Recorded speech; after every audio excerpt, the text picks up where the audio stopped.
Boa tarde, pessoal. Sejam todos bem-vindos, então. Como eu conversei com vocês durante a aula de hoje, vamos dar uma retomada no conteúdo sobre relações métricas no triângulo retângulo e trabalhar um pouco de exercícios usando as fórmulas que nós vimos em sala de aula.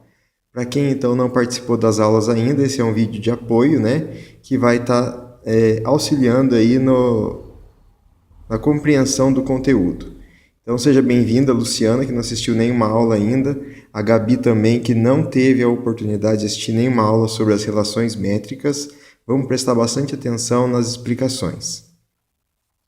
Bom, como nós já conversamos em sala de aula, né, as relações métricas no triângulo retângulo acontece pela relação entre a medida dos lados do triângulo.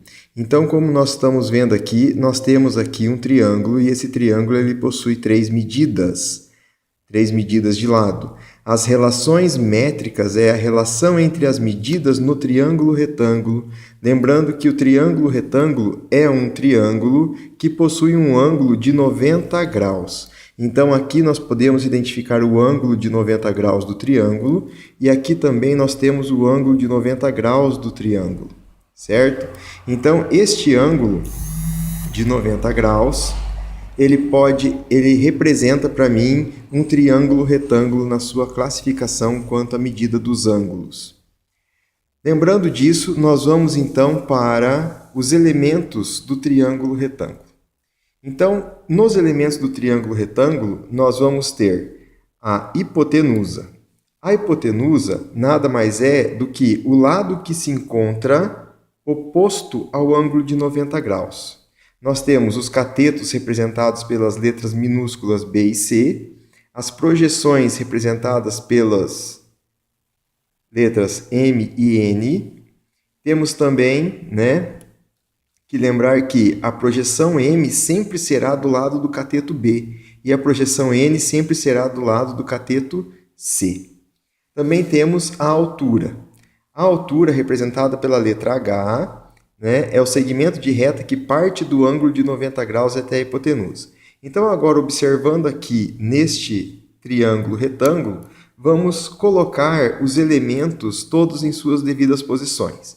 Então, aqui nós já temos a hipotenusa, que é toda essa medida aqui, ó, que é representada pela letra A minúscula, porque ela está do lado oposto do ângulo reto de 90 graus, que se encontra bem aqui. Então, esse ângulo reto de 90 graus, ele dá a ideia para mim de que o lado oposto é a hipotenusa.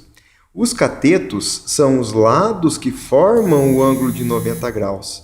Então, aqui eu tenho o cateto B e o cateto C. São lados que formam o ângulo de 90 graus. É o que está sendo dito aqui em cima para vocês.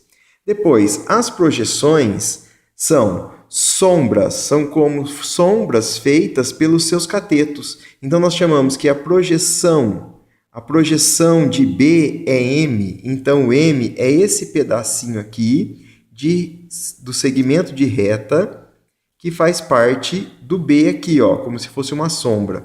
E a projeção N é do cateto C, que está aqui.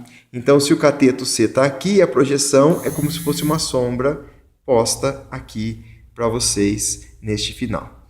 Bom, a altura é o segmento de reta que parte do ângulo de 90 graus até a hipotenusa. Então, se eu tenho o ângulo de 90 graus seguindo até a hipotenusa, então é a altura relativa à hipotenusa. Então, aqui vai ser a letra H, que é colocada como altura.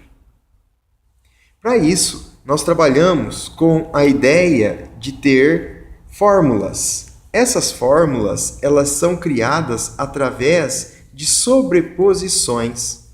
Essas fórmulas, então, elas são criadas através de sobreposições de triângulos ou na semelhança de triângulos.